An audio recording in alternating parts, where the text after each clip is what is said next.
प्रणाम है आप सभी को। स्वागत है हमारे इस लाइव प्रोग्राम में। बात होने जा रही है अब एक कल्पांत की, यानी कि एक एरा ऑफ टाइम जो कि खत्म हुआ है, एक पीरियड ऑफ टाइम जो कि सफरिंग्स का टाइम था, जो कंफ्यूजन्स का एरा था, उसका अंत हो चुका है। और इस नए युग के नेता हैं टाइम साइंटिस्ट अश्विनी जी अग्रवाल। हम जानते हैं कि ये साइंस और टेक्नोलॉजी का युग है। हम जानते हैं कि अब एआई हर क्षेत्र में अपने पैर जमा चुकी है, लेकिन ह्यूमन बर्थ को अगर हम लग्जूरियस बनाना चाहते हैं, ह्यूमन लाइफ को ट्रू सेंस में हम एंजॉयबल बनाना चाहते हैं, तो we don't need robots, we don't need gadgets, we need to utilise our own potential. अपनी एनर्जीज को हम कैसे यूज करें, ये संभव कर दिखाया है प्रोफेसर अश्विनी जी अग्रवाल ने, जो कि फादर ऑफ टाइम भी कहलाते हैं। और आज उनसे हम एक बेहद महत्वपूर्ण विषय समझने जा रहे हैं, what is science of time. Time scientist Ashwini ji से बातचीत आपके लिए हर रोज लेकर आती हूँ ये लाइव प्रोग्राम, जिसमें हम अश्विनी जी से बातचीत करके जानते हैं नए एरा की प्रिपरेशन के बारे में। अश्विनी जी प्रणाम। प्रणाम। कंफ्यूजन्स का एरा अब समाप्ति की ओर है, समाप्त हो चुका है। महाभारत का पीरियड अब खत्म हो चुका है। ऐसे में टाइम साइंटिस्ट अश्विनी जी की इंपॉर्टेंस, अश्विनी जी की जरूरत पूरे विश्व को है। लेकिन सबसे पहले हमें ये जानना होगा कि साइंस ऑफ टाइम आखिर है क्या, समय और समय का विज्ञान क्या कहता है। जी, अभी तक टाइम को दो एंगल से समझा गया, मात्र दो एंगल से समझा गया। एक फिजिक्स, जिसमें हम लोग मेजरमेंट करते हैं।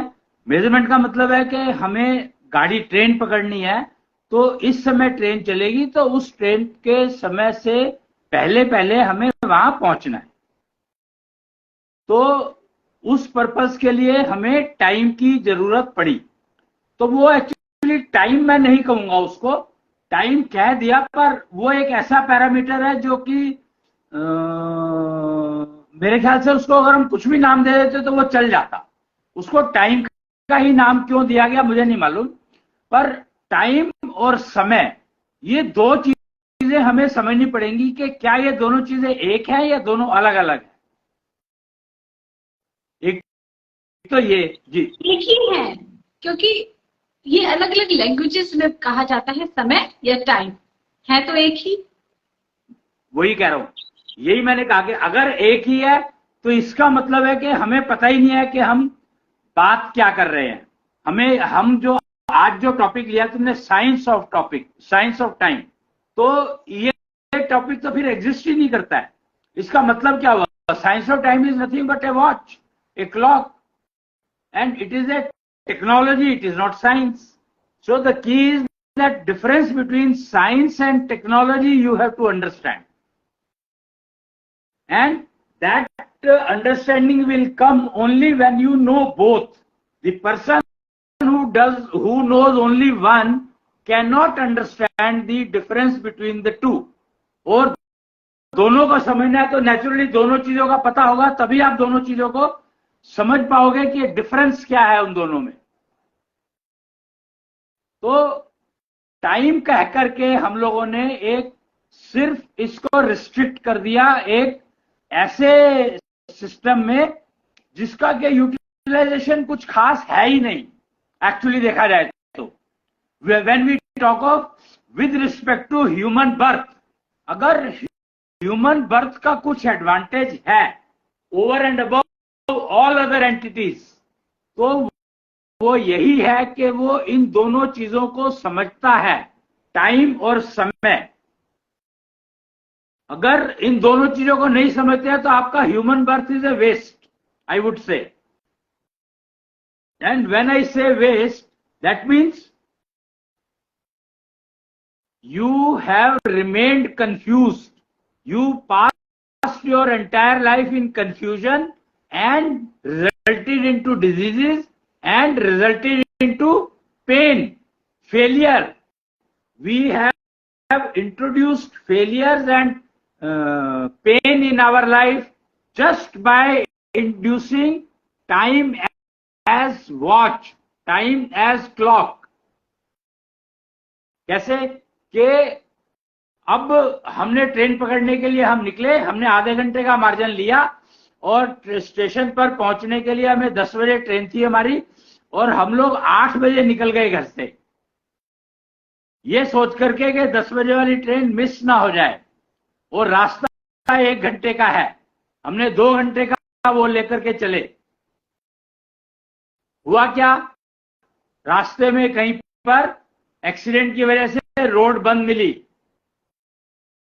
और जो डायवर्शन लिया हमने उससे हम लोग ट्रेन के टाइम के 1 मिनट बाद पहुंचे,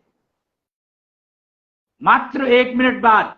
वो हमारे सामने जा रही थी, हम स्टेशन के अंदर घुस नहीं पाए, वो हमारे सामने चली गई। तो इसने बता दिया कि यू आर ए फेलियर। इसने एक ऐसा स्टेटमेंट डाल दिया मेरे दिमाग में कि I am a failure, I could not catch even a train. तो इस बात से बचने के लिए एरोप्लेन, हवाई जहाज जब पकड़ने जाते हैं तो 3 घंटे का समय रख दिया उन्होंने कि 3 घंटे पहले you have to be in the airport. The flight time is मान लो 1 PM, तो by 10 AM you should be at the airport. So you have to leave your home much before that to reach in time at airport. अब सोचो, मुझे लखनऊ जाना है, 1 घंटे की फ्लाइट है, और ट्रेन जो है 8 घंटे में पहुंचा देती है ओवरनाइट। फ्लाइट के लिए मुझे 5 घंटे पहले जाना पड़ेगा, 1 घंटे की फ्लाइट है, और 1 घंटा मेरे को आगे जब पहुंचूंगा तो जगह पर जाना पड़ेगा। Normally flight airports are away from city, so why should I take air flight to go to places like Lucknow? मतलब 1 hour flight. It is might as well I go by Shane, what is that train called? आजकल जो बहुत सारी train चली है, Vande Mataram etc. So that will take only 6.5 hours. So I will save time and money both. But if if my train leaves in front of my eyes, I am not able to catch, then what? Just a minute, 1 minute. So this way I have been induced, infected my life with failures every moment, with no fault of mine. This is the person's fault, no? If I miss my train or my flight, then this is my fault. I must plan accordingly. I must move in the manner that I reach the platform on the time. How do I know that there is an accident taken place on the way? How do I take care of that? How do I take care of the puncture which happened in the car? How do I take care of the crowd, the traffic on the road? उसमें एक चीज ये कही जाती है कि देखो, बाकी सब तो पहुंच गए, तुम नहीं पहुंच पाए, तो फेलियर तुम्हारा है। बाकी सबने भी तो प्रिपरेशन की, बाकी सबने भी तो ओवरकम किया है। Absolutely. That is what I am trying to say. So at some point of the other, each person has failed. So we have the failure is induced in our life by others, not by ourselves. What I am trying to convey to you is that failures are introduced by others in our life. That is what I am trying to explain to you. That is what I am trying to make you understand. इसे ही smartness कहा जाता है कि हम दूसरों को allow ना करें हमारी लाइफ में फेलियर इंड्यूस करने के लिए। दूसरे हमारी लाइफ में हर्डल क्रिएट करेंगे, लेकिन हम उनको हर्डल क्रिएट करने ना दें। That is all education is about. All strength इसे कहा जाता है, कॉन्फिडेंस इसे कहा जाता है, प्रिपरेशन कहा जाता है, that you do not allow others to disturb your schedule. And the current education system which was going on till NEP 2020 came, we were always giving failure only. In class में time से नहीं पहुंचे, you are failed. तुम exam दिया, तुमने exam में तुम्हारे इतने नंबर नहीं आए, you are failed. So this statement that you are failed in everybody's mind is made set by parents, by neighborhood, by teachers, by every person other than you in your life. तो तुम कितने लोगों को avoid करोगे, कैसे avoid करोगे? Each person is there to induce failure in your life. Even you are there to induce failure in others' life. So we are trying to live only in the era of failures only. We don't want to succeed. And that is the reason that no moon lander, moon plane, whatever you call it, rocket or something, could not land on the proper direction of the moon, proper side of the moon, which India made successful, mission successful recently, 3-4 days back. What is the reason behind it? Can you estimate? Can you understand the reason between why those people failed who have so much of experience, and why we succeed? Because we understand the difference between time and samay. The prime reason of our success is that we understand the difference between time and samay, not space. अभी इनके success का कारण क्या आप देखो कि they took sufficient time to land, they change place of landing because they know that unless my place of landing is perfect I should not land. That is the use of technology, that is the use of time, that is the use of समय. They were not hurry in landing the craft. They were always sufficient patient that we will land it at a perfect place. So that perfection will only come when you are not bounded by time, but you are bounded by samay. Try to understand the difference between the two. Samay is not time. Ashwini ji, हम सब world में team की तरह एक दूसरे के साथ कहीं ना कहीं जुड़े हुए हैं. तो अगर हम टाइम का बॉदर नहीं करेंगे, सिर्फ समय का देखेंगे, तो हम सपोज मैंने आपसे कहा कि मैं आपसे 5 बजे मिलने आऊंगी, और अब क्योंकि मुझे लग रहा है कि समय ठीक नहीं है और मैं 5 बजे ही घर से निकली हूँ, मैं पहुंची हूँ 6 बजे, तो you will be waiting for 1 hour. Right. So try to understand what I am saying, that समय और टाइम में फर्क है. जो तुम बात कर रही हो वो टाइम की बात कर रही हो, जो मैं बात कर रहा हूं वो समय की बात कर रहा हूं. Time will give, if you talk of time, it will induce failures in your life, and if you talk समय, it will induce successes in your life. It will remove failures from your life. That is the difference.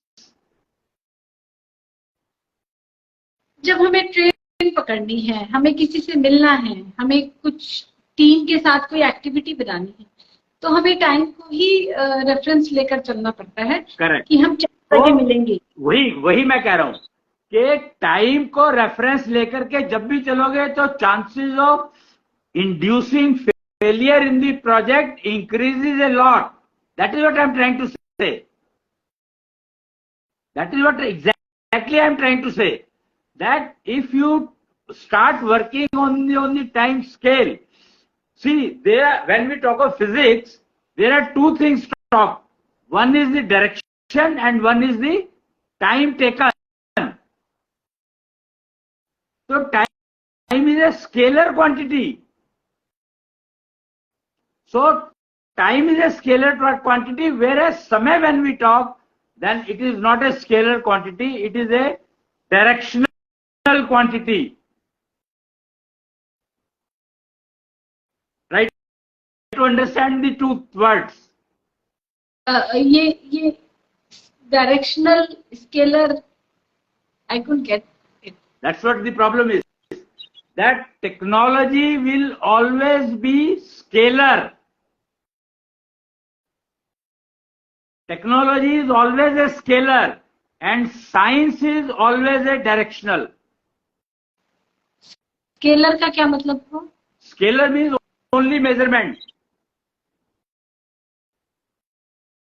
और directional? AM, PM. AM PM तो अभी के time में होता है. पहले हम लोग हिंदी संस्कृति में प्रहर गिना करते थे. उसमें AM PM नहीं थे. 2 पहर, 3 पहर, 4 पहर. AM PM उसी को तो बताया है. PM का मतलब पहर ही होता है. और चलो पहर गिनते थे तो फिर भी हमारे जीवन में फेलियर्स नहीं आते थे. मैं ये कहने की कोशिश कर रहा हूं क्योंकि there we were talking of पहर with respect to something, moon और सन. तो main purpose of talking about it is that I am trying to convey to you or convey to the society that there is a difference between technology and science, and time is not a technology. Watch is a technology. Time is not a technology. Time is science. Because time always moves forward. Time कभी पीछे नहीं जाता है. आप ये कैसे कह सकते हैं कि टाइम इज साइंस? बता रहा हूं ना. टाइम साइंस कैसे हुआ? बता रहा हूं ना. साइंस का मतलब ही है आगे जाना, पीछे नहीं देखना. पीछे से सीखो, आगे यूज करो आगे के सिस्टम बनाने के लिए. Upgrade, always moving in the positive direction. Science means you are trying to understand के पिछले सिस्टम में क्या फ्लॉज थे और वो समझ करके उनको ठीक करना अगले सिस्टम में. That is what is science. It does not go back at all. It can not go back. So it is a directional. Science will always go forward, always. So is time. Time will always go forward. तो जो समय है वो हमेशा forward चलेगा. जो time है, clock है, वो तो रिपीट करती रहती है. Time never repeats. Clock repeat करती रहती है, लेकिन जब हम किसी से बात करते हैं टाइम के बारे में तो हम फॉरवर्ड ही करते हैं. जैसे मुझे ट्रेन लेनी है कल या परसों, आने वाले टाइम के बारे में बात कर रहे हैं. हम बैकवर्ड नहीं बात कर सकते. हम बैकवर्ड बात करते हैं. अरे यार मेरी ट्रेन मिस हो गई थी पिछली बार, तो अब की बार मैं 1 घंटा पहले चलूंगा. तो ये तो पीछे के एक्सपीरियंस से सीखा जाता है. चंद्रयान 2 की फेलियर से ही याद आया क्यों? वो याद आया. मैं ये नहीं कह रहा हूं, मैं सिर्फ ये कह रहा हूं कि वो याद. अच्छा, चंद्रयान की एग्जांपल लिया तुमने, वही देख लो. चंद्रयान का एग्जांपल, पहली बार वो फेल क्यों हुआ? Very simple reason. लैंडिंग में जल्दबाजी की है?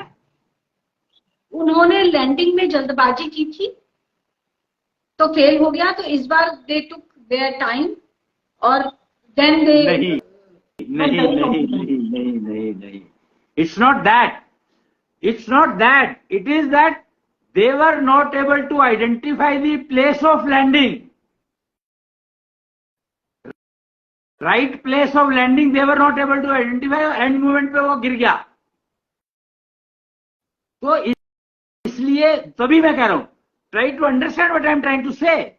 That science, then the scientists use their science to embed that system also, which will make the lander land at the place where it cannot fall.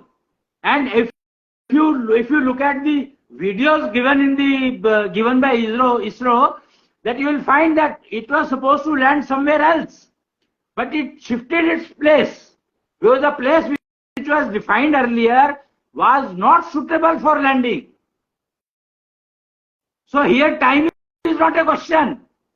That is what I am trying to say. समय की जब बात करोगे तो success is connected, time की बात करोगे तो failure is assured, mostly failure is connected.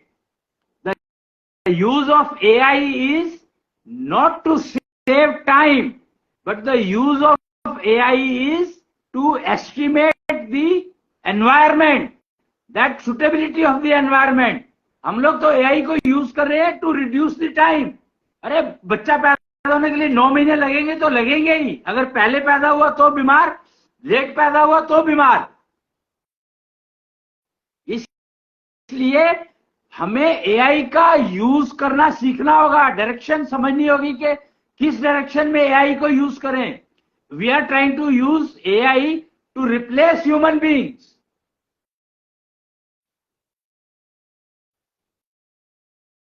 That's the की.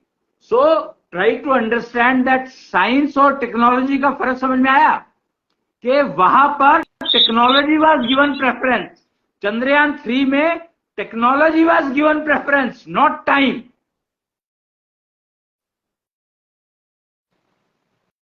मतलब जो मैं समझ पा रही हूँ कि अगर हम सिर्फ टाइम के बारे में सोचेंगे तो बहुत हाई चांस है कि फेलियर होगा ही होगा. लेकिन जब हम समय की बात करते हैं तो we are seeing all the factors.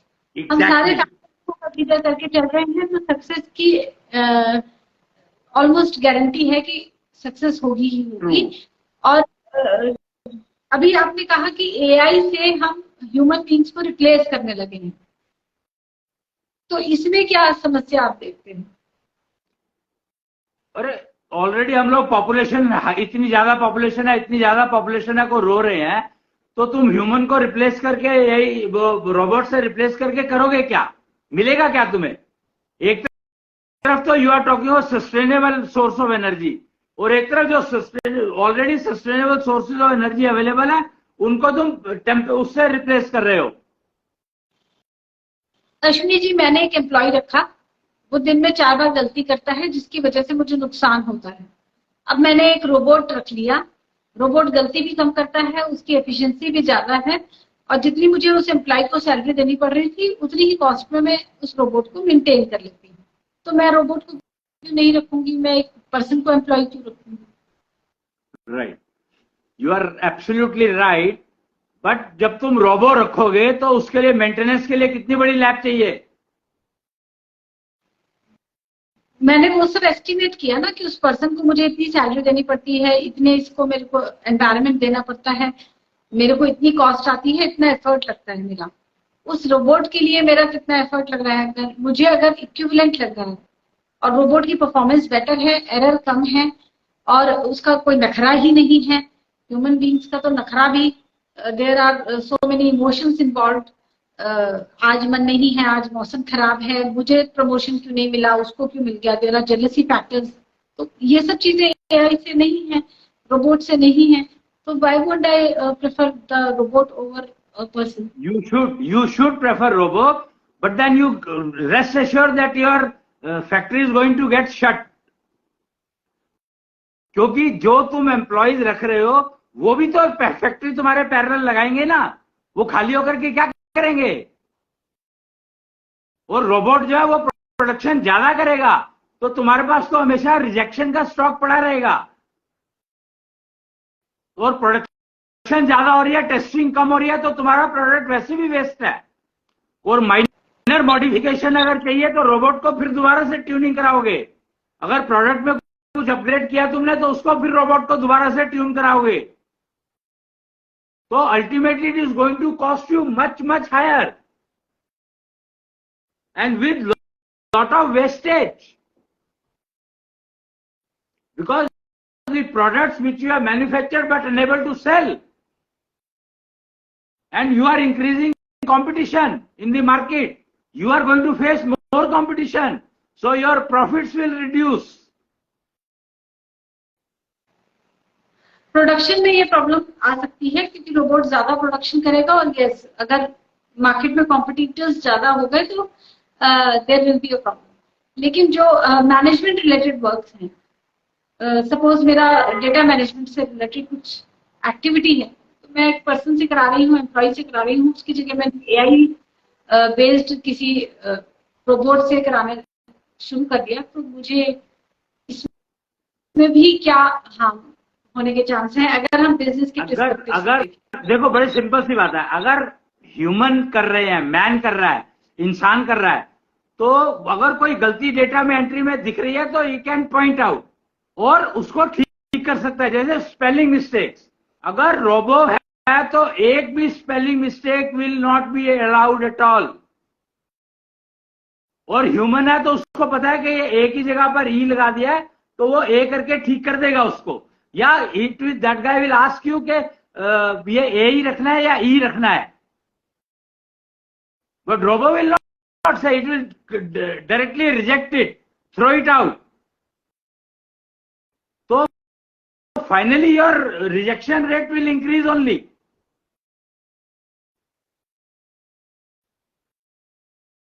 because AI is meant for purpose which people are not trying to understand. They are trying to replace human, which is a foolishness. A robot is useful at a places which are hazardous. इसका मैं बहुत अच्छा example देता हूं कि अभी मोदी जी ने, हमारी गवर्नमेंट के प्रधानमंत्री मोदी जी ने, कोई लास्ट ईयर की बात है शायद, 5G का रिलीज किया था। तो देखो उन्होंने क्या कहा, उन्होंने कभी भी परमिशन नहीं दी कि रोबोट जो है ट्रक चलाए। क्यों? क्योंकि अगर एक्सीडेंट हो जाएगा तो उस इवेंट में who will be responsible?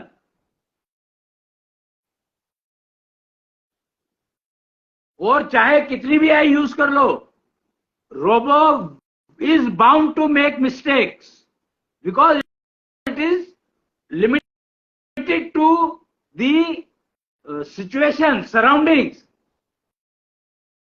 So what he did was he simulated the driver in place जो एक्सीडेंट होता भी है तो ड्राइवर को नुकसान ना हो। आज की तारीख में ड्रोन इतने क्यों चल गए?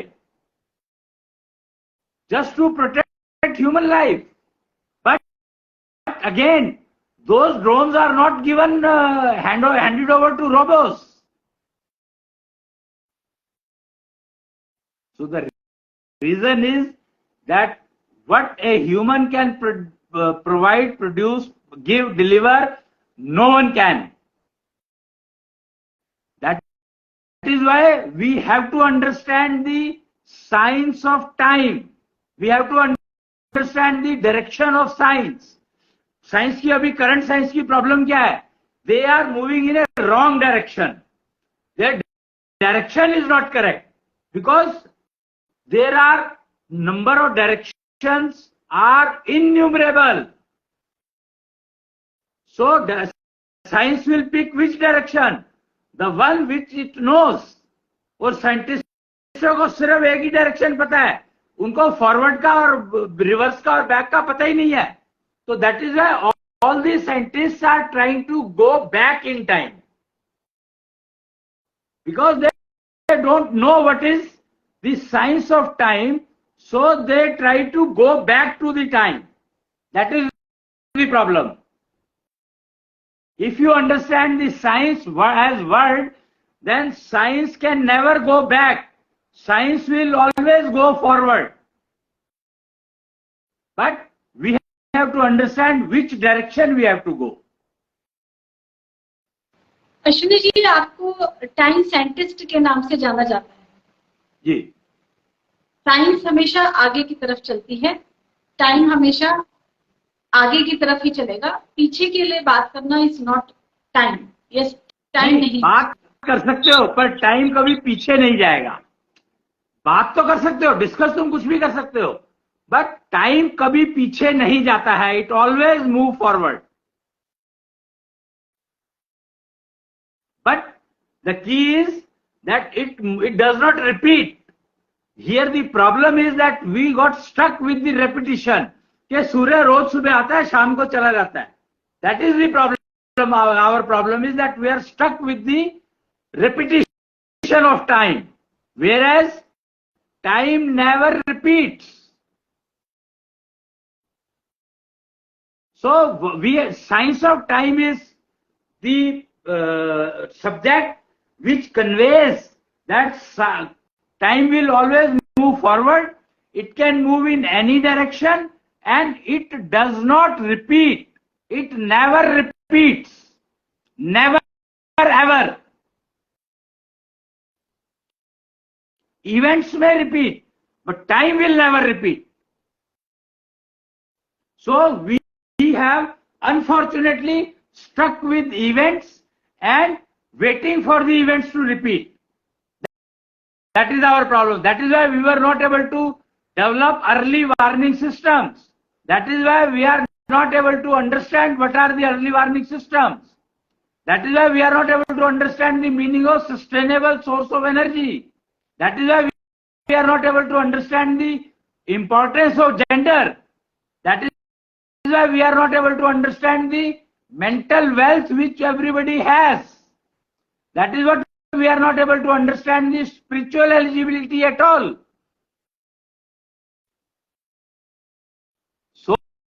So, first step, information about science of time means that science never goes back.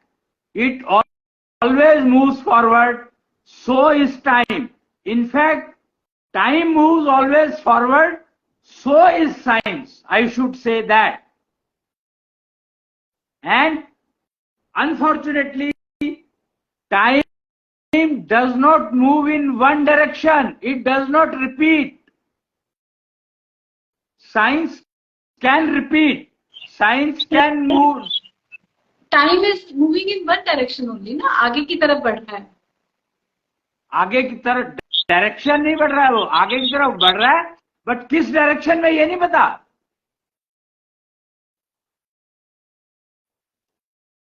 वही तो कह रहा हूं ना कि हमें ये समझ ही नहीं आया कि अभी तक हम बात क्या कर रहे हैं. Time moves forward. I never said that time moves in front direction. For time moves forward. बढ़ता है. मेरी एज आज अगर 40 है तो कल 41 होगी, परसों 42 होगी. टाइम आगे बढ़ता है, समय आगे बढ़ता है, फॉरवर्ड होता है.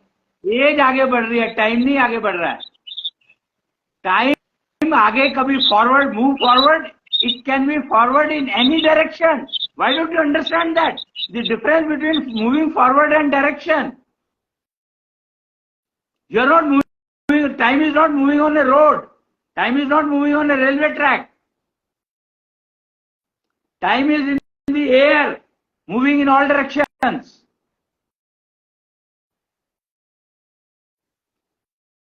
Time moves. That's what I'm trying to say. Try to understand the meaning of word science of time. Try to understand the phrase. Time moves forward, but in any direction it can move.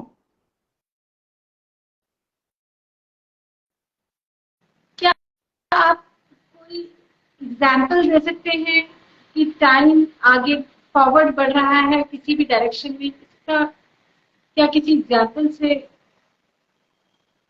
ये बता सकते हैं? जैसे पेड़, हमने एक पौधा बीज बोया, हमें पता है अभी ये कुछ दिनों बाद इसमें सैपलिंग निकलेगा, पौधा बनेगा, बड़ा होगा, पेड़ बनेगा, उसमें फूल आएंगे, फल आएंगे, बीज आएंगे. टाइम फॉरवर्ड बढ़ रहा है, but in any direction it can move. यहाँ डायरेक्शन कहाँ है?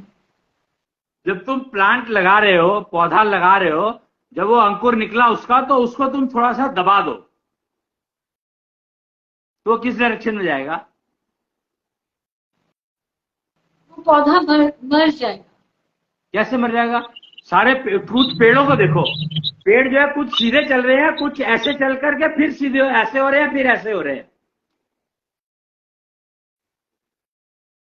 अगर पेड़ देखे होंगे तुमने, तो कुछ पेड़ तो बिल्कुल सीधे निकलते हैं, और कुछ पेड़ जो है कभी इधर के एक डायरेक्शन में हो गए, फिर ऊपर से थोड़े ऊपर गए तो दूसरी डायरेक्शन में हो गए, फिर तीसरी में हो गए, फिर चौथी में हो गए। इसका मतलब ये हुआ कि time will move forward, but in which direction time will move depends on us. Yes, that is the key. Live 16 look 16 का मतलब क्या है?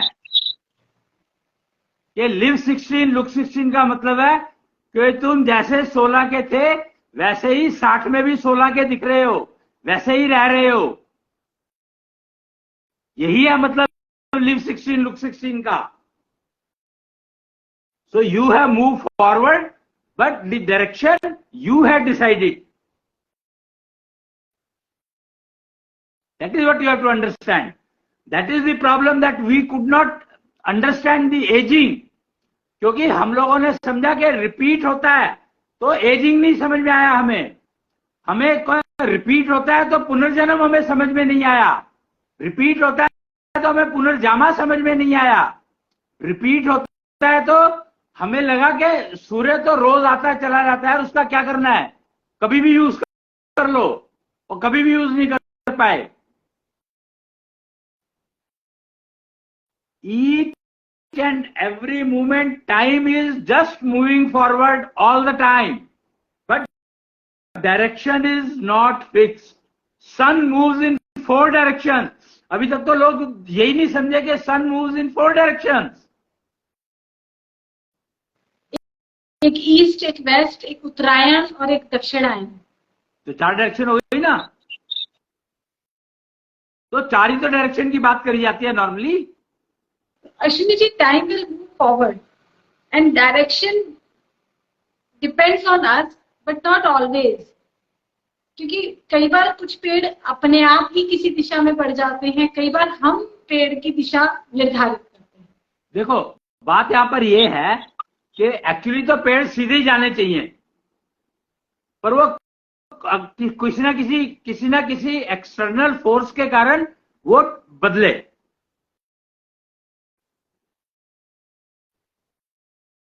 तो मतलब जरूरी थोड़ी है ना कि फोर्स मैं ही लगाऊं। अब एयर कैन अप्लाई फोर्स। बहुत तेज हवा चली उस टाइम पे तो बेंड हो गया।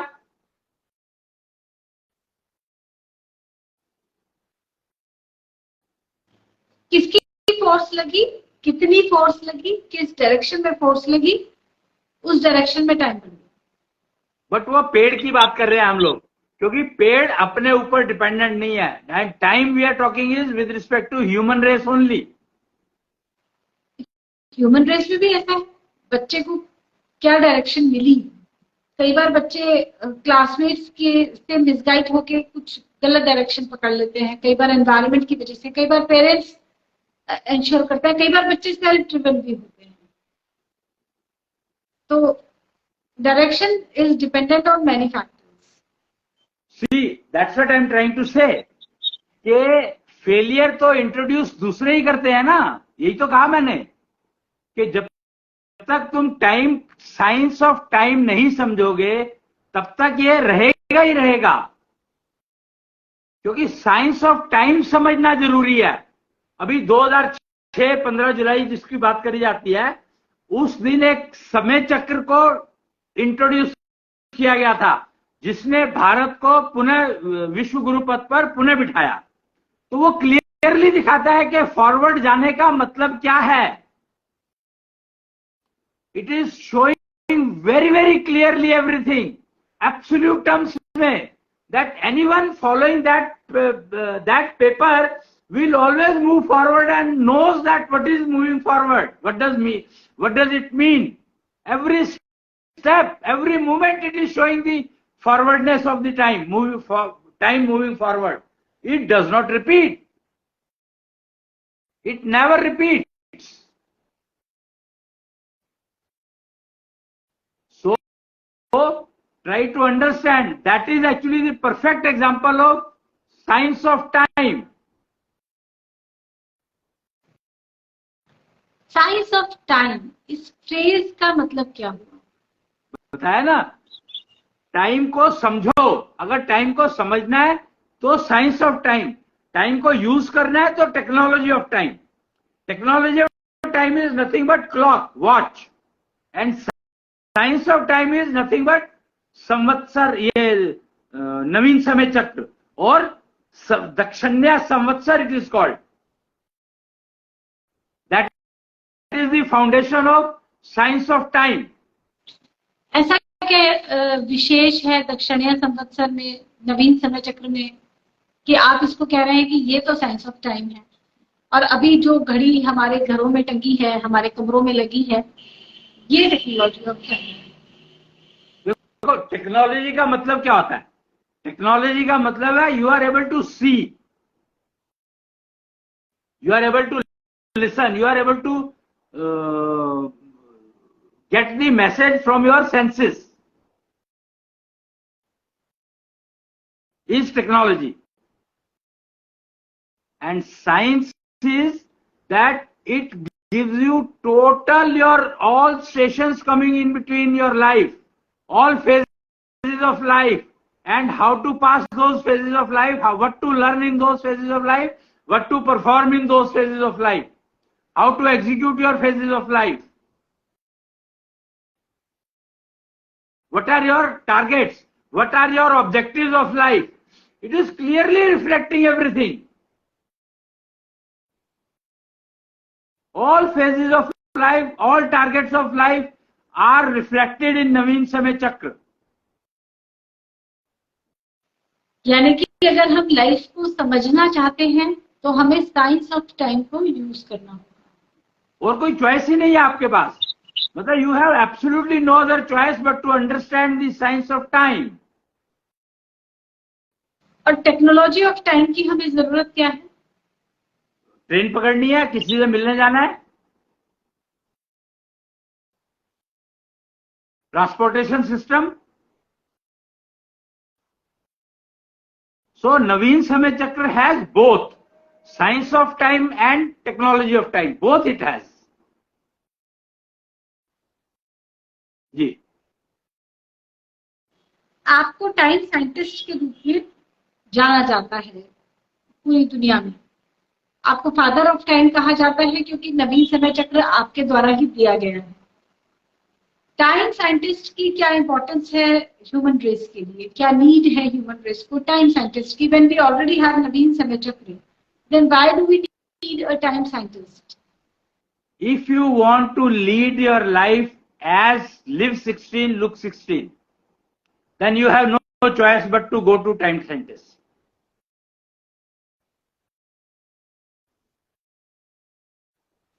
मतलब टाइम साइंटिस्ट हमें समय में उल्टा ले जा सकते हैं, क्योंकि मेरी एज मान लीजिए 42 इयर्स है, अभी एक्चुअली 42 है, और I want to live like 16 and look like 16. So he can take me so many years back. He cannot take it. He will guide you that so that you can move back. You are not moving back actually. That is what I am trying to say. Try to understand. You are not moving back. Your age is not going to reduce. Live 16, look 16 I am talking. Become 16 I am not talking.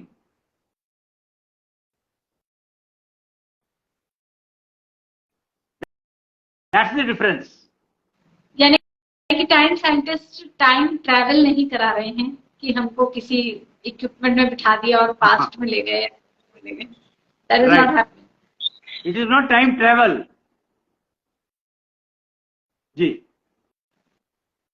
The time scientist can help us to live like 16, look like 16. ये कैसे संभव हो सकता है? आप time को use करके कैसे 16 को पॉसिबल कर पाते हैं? ये time is very very very simple to understand that when I am talking of science of time, then each individual has its own time governed by heart beat of that person. So here the key driving factor is heartbeat of the person. तो क्या मैं ये मानूं कि मेरी heart beat मेरा time है?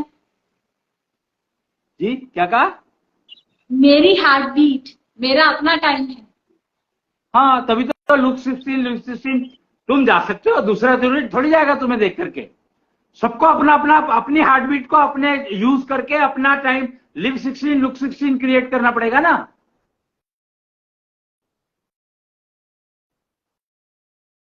It is not travel in time, it is the utilization of time to time which is your time, that is your heartbeat. So you have to use your heartbeat, modulate it in such a way that it gives you the living as you were living at the age of 16.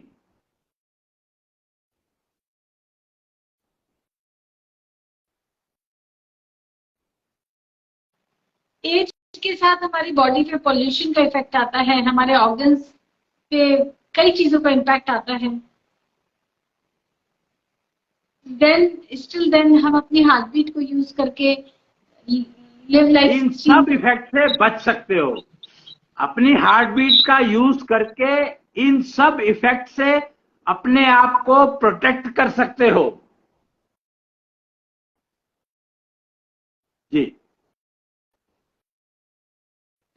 तो अश्विनी जी, ये हुआ time scientist का benefit, और आज हमने आपसे समझा science of time के बारे में। एक और प्रश्न अक्सर मन में आता है कि जो आज टाइम की कमी, समय की कमी मैक्सिमम लोग फेस कर रहे हैं, इसका कारण आपकी नजर में क्या है? क्या बहुत सिंपल है, बहुत सिंपल है।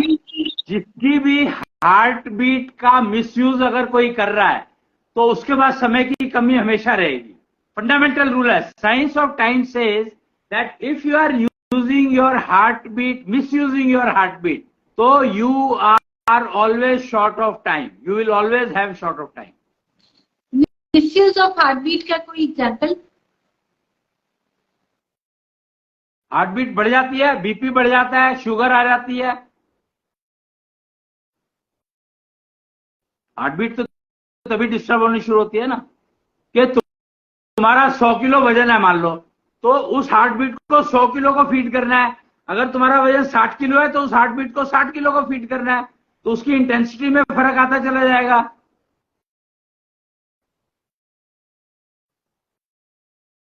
तो सारी बीमारियों का जो रूट कॉज है वो तुम्हारी हार्ट बीट का मिसयूज ही है।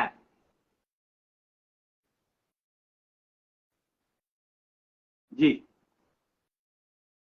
यानी कि हार्ट बीट का यूज करना, साइंस ऑफ टाइम का बेसिक पर्पस यही है कि we learn to use our heart beat. Right, absolutely, absolutely.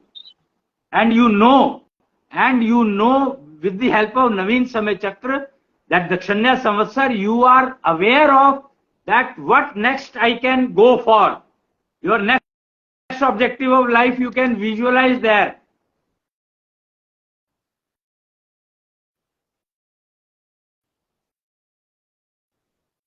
Normally लोगों की हार्ट बीट इसीलिए बढ़ती है, आई मीन पता नहीं आप इसे हार्ट बीट बढ़ना कहेंगे, डिस्टर्ब होना कहेंगे, कि हमें कोई ऑब्जेक्टिव अटेन करना है।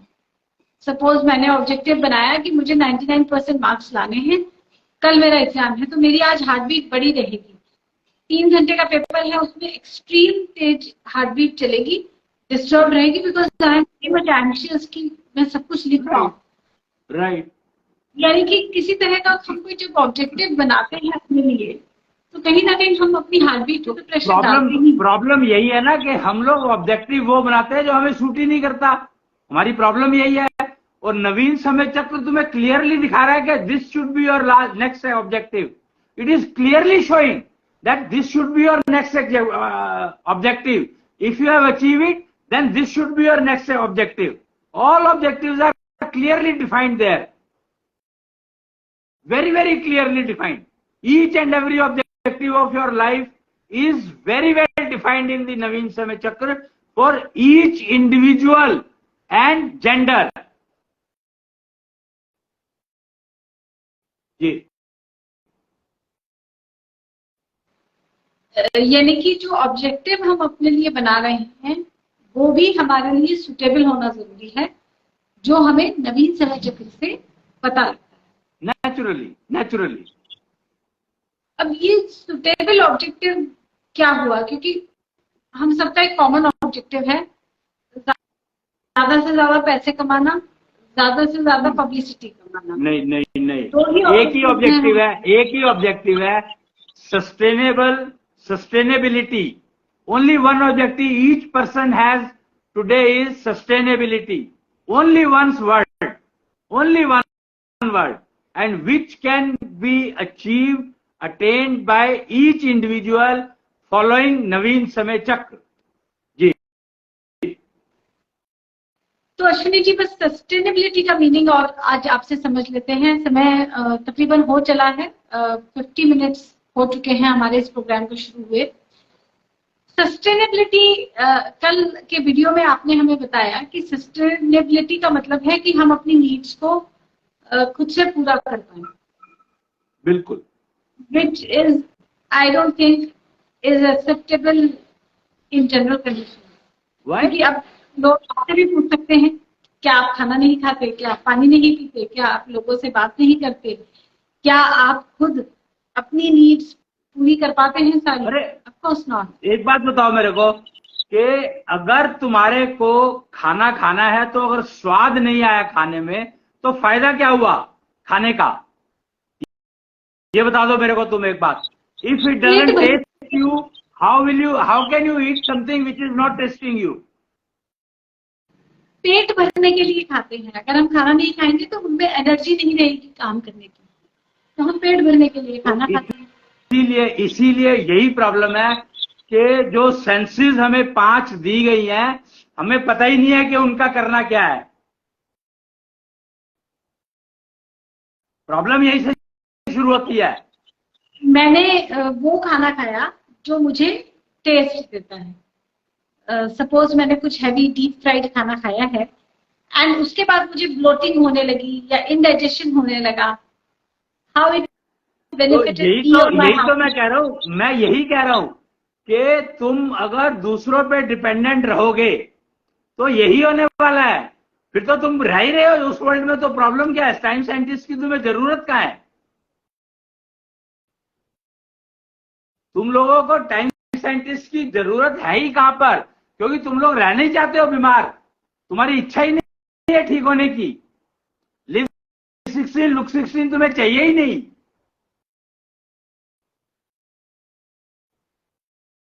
अब जो चीज अगर अब किसी के पास, मतलब वही बात है कि मेरे पास 100 करोड़ रुपया है, पर मैं करूं क्या उसका? 100 के 200 करोड़ बना लेता हूं। चल भाई, पहले 1 करोड़ था तो उसके 100 करोड़ बनाए, अब 100 के 200 करोड़ बना लिए। चलो फिर मैं देखूंगा कि आराम कैसे होता है। अरे वो तो जब तेरे पास 1 करोड़ था उससे ज्यादा आराम तो तब मिल रहा था। और इजी, मतलब लिव 16 लुक 16 कोई चाहता है? एक्चुअली मेरी यही समस्या रही है कि I been talking about live 16 look 16 for so long and no one is interested in living. Everybody says that अरे मैं तो बीमारी ठीक हूं यार, कम से कम लोग हालचाल तो पूछते हैं। आई एम सरप्राइज कि people want to remain disease sick so that they can get, वो क्या कहते हैं उसको, सहानुभूति मिल जाए लोगों की। अटेंशन सीकर्स, हम सब I don't know what you call it. मैं तो कहता हूँ कि अगर तुम 60 साल की उम्र में अगर 16 साल के दिखोगे तो you will be much better attention seeker.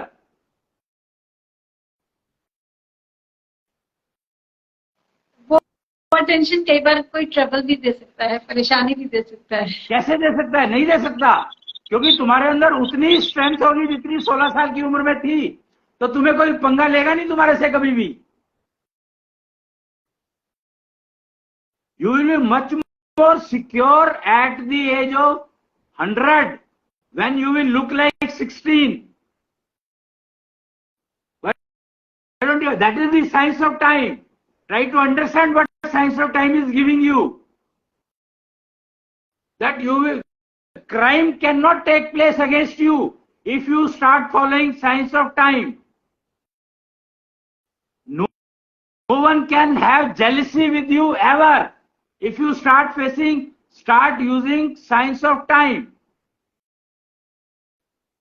Ashwini ji, एक प्रश्न था मेरा कि आपने कहा कि भोजन तुमने खाया और उसमें तुम्हें स्वाद नहीं आया तो तुम्हें क्या फायदा। अगर हमने स्वाद भोजन खाया अपने स्वाद के लिए, हम किसी पे डिपेंडेंट नहीं है, जो हमें स्वाद लग रहा है हमने वही खाया, तो इसका बेनिफिट क्या है। अरे तुम्हारी सेंस काम करती रहेगी, तुम्हें अच्छे और खराब की पहचान रहेगी। नहीं तो तुम तो खाते रहोगे पेट भरने के लिए, चाहे कुछ भी मिल जाए, वो कूड़ा है या कबाड़ा है या अच्छा है या खराब है, पता ही नहीं है तुम्हें। Such an important sense given by the nature to you, you have discarded it.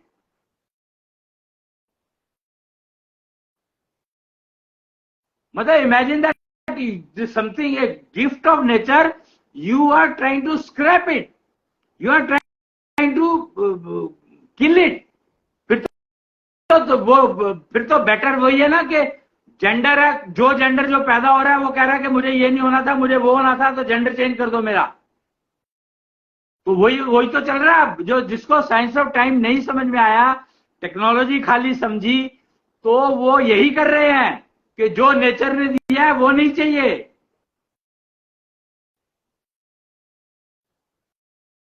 वो बीमार कैसे पड़ता है जो नेचर ने दिया। अगर तुम, वैसे तो कहते हैं learn to live with nature, and no one wants to live with nature.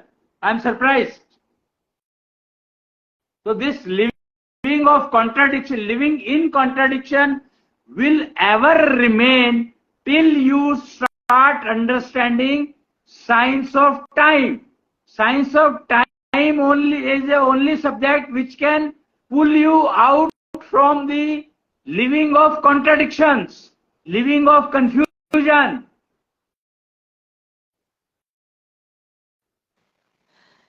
यानी कि साइंस ऑफ टाइम को यूज करके ही हम अपनी हार्ट बीट को और अपनी सेंसेस को यूज करना सीख सकते हैं। उनको मिसयूज नहीं करेंगे तो लिव 16 लुक 16 पॉसिबल हो सकता है, पॉसिबल होना शुरू हो जाएगा। And technology of science is not giving us anything other than बस इतना कि ट्रेन पकड़नी है या किसी से मिलना है। तो साइंस ऑफ टाइम इज नवीन समय चक्र, जो दक्षिण संवत्सर बनाया गया है। आपसे आने वाले एपिसोड्स में हम ये समझेंगे कि नवीन समय चक्र आखिर है क्या। एक वैसे 6 तरह के चक्र बनाए गए हैं। नवीन समय चक्र के बाद एक जीवन चक्र निकल कर आया, एक न्याय चक्र निकल कर आया, एक निष्ठा चक्र निकल कर आया, एक दशांक चक्र निकल कर आया, एक दशांश चक्र निकल कर आया, एक शुक्रायु चक्र निकल कर आया। तो ऐसे करके कई सारे चक्र बनकर आए हैं। They are all science of time, they are all results of science of time study, they are all the results given by research on science of time. Time clock museum and research centre, Delhi, this is the institution where all this researches are done and going on. जी, तो science of time पे काम बहुत तेजी से आगे बढ़ रहा है और इसका बेनिफिट ये है कि लिव 16 लुक 16 पॉसिबल हो सकता है। हालांकि आज भी मेजॉरिटी ऑफ पॉपुलेशन यही कहती हुई मिलेगी कि जीकर करना क्या है। इवन टीनेजर्स या यंगस्टर्स भी ये कह रहे हैं कि हमें लंबी उम्र का करना क्या है। Why should we live like 16, why should we look like 16। देखो, मैं यहाँ पर एक बात कहूंगा कि अगर तुम लिव 16, पहली बात तो यह है कि live 16 look 16 is for individual, it is not a group activity, it is not a club activity, it is not nothing, it is individual. दूसरी बात यह है कि अगर तुम इस लाइन पर नहीं चलोगे तो you will always be dependent on others, then others will mislead you, misguide you, misuse you. Don't creep, you have no choice but to walk on the path of live 16 look 16. If you do not want to get into the world of contradiction, you don't want to get into the world of confusion, you don't want to get into the world of diseases, you don't want to get into the world of रोग बीमारियां। जी,